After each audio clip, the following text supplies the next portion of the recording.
नमस्कार दोस्तों, आज की तारीख है 29 नवंबर 2025, दिन शनिवार और आज की हिंदी तिथि है मार्गशीर्ष माह के शुक्ल पक्ष की नौमी। तो दोस्तों, सबसे पहले तो आज के दिन का इतिहास जान लेते हैं। आज 29 नवंबर को अंतर्राष्ट्रीय जगुआर दिवस मनाया जाता है। यह दिवस उस दुर्लभ और ताकतवर जानवर जगुआर के संरक्षण के लिए मनाया जाता है।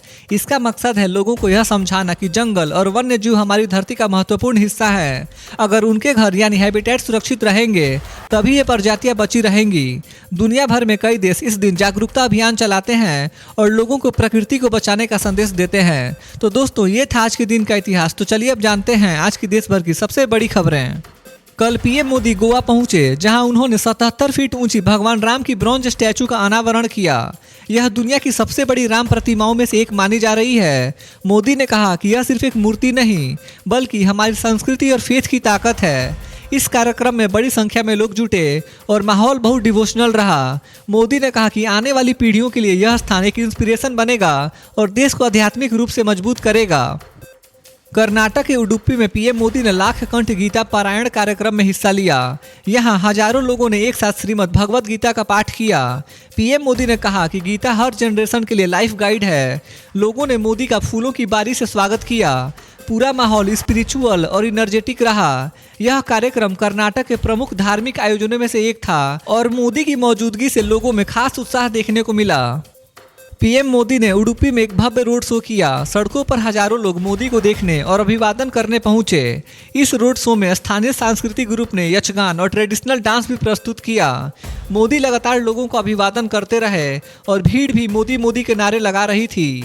यह रोड शो आने वाले चुनावों से पहले क्षेत्र में बीजेपी की ताकत का बड़ा प्रदर्शन माना जा रहा है। माहौल बिल्कुल फेस्टिव और इनर्जेटिक था। पीएम मोदी ने दिल्ली में Indian blind women's cricket team से मुलाकात की, जिसने T20 वर्ल्ड कप जीतकर देश का नाम रोशन किया है। खिलाड़ियों ने मोदी को एक साइंड बैट दिया और मोदी ने भी टीम को एक साइंड बॉल भेंट की। मोदी ने कहा कि ये खिलाड़ी पूरे देश की इंस्पिरेशन हैं और उन्होंने साबित किया कि कठिनाइयां टैलेंट को रोक नहीं सकती।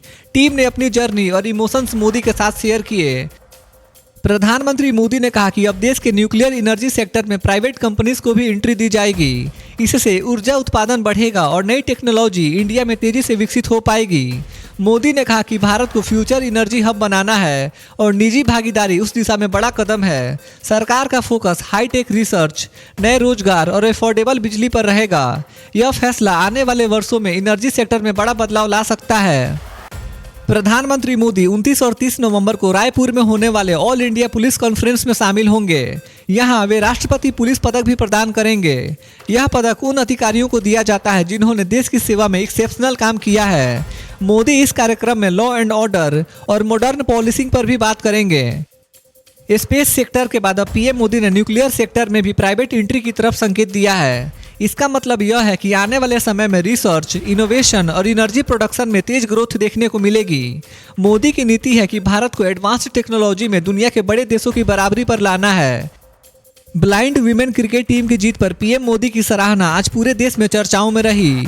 उन्होंने कहा कि टीम की जीत भारत की डाइवर्सिटी और स्ट्रेंथ को दिखाती है। पीएम मोदी की बातों से खिलाड़ियों, उनके परिवारों और फैंस में खुशी की लहर है। सोशल मीडिया पर भी तस्वीरें और वीडियो वायरल हुए, जहां मोदी और खिलाड़ियों के बीच फन और इमोशनल मोमेंट्स दिखे।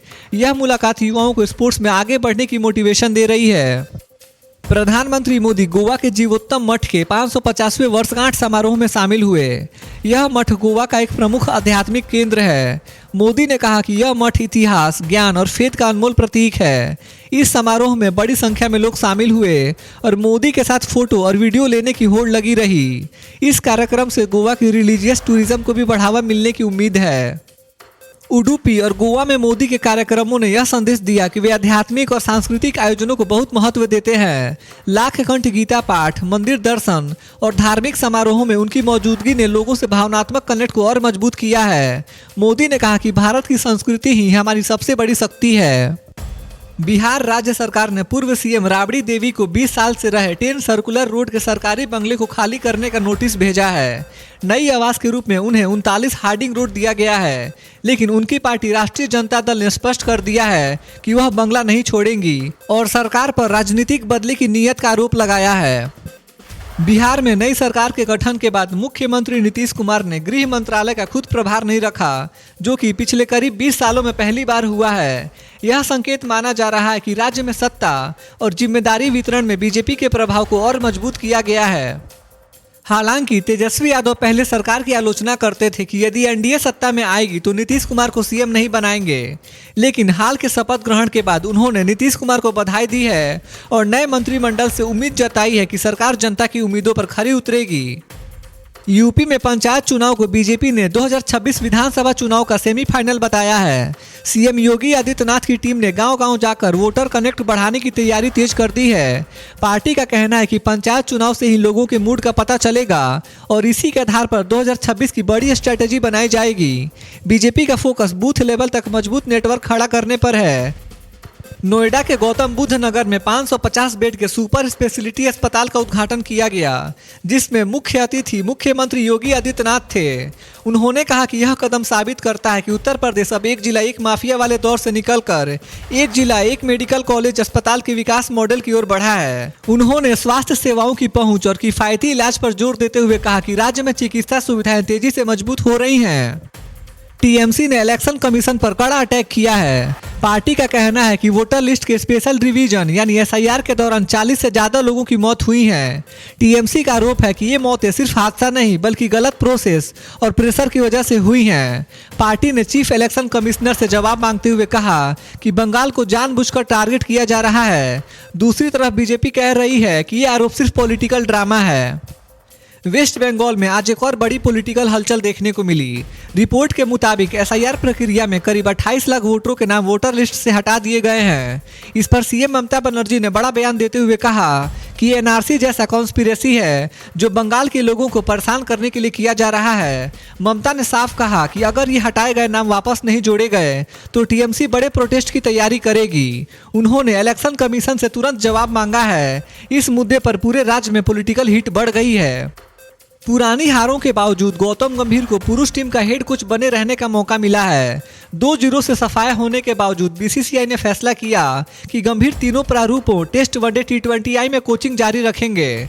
आलोचनाओं और सुझावों के बाद भी बोर्ड ने उन्हें पूरी टीम की कोचिंग जिम्मेदारी दी है। भारत और अमेरिका के बीच नया ट्रेड डील जल्दी ही फाइनल हो सकता है। फॉरेन मिनिस्ट्री के अनुसार दोनों देशों ने लगभग सारे बड़े इश्यूज सॉल्व कर लिए हैं।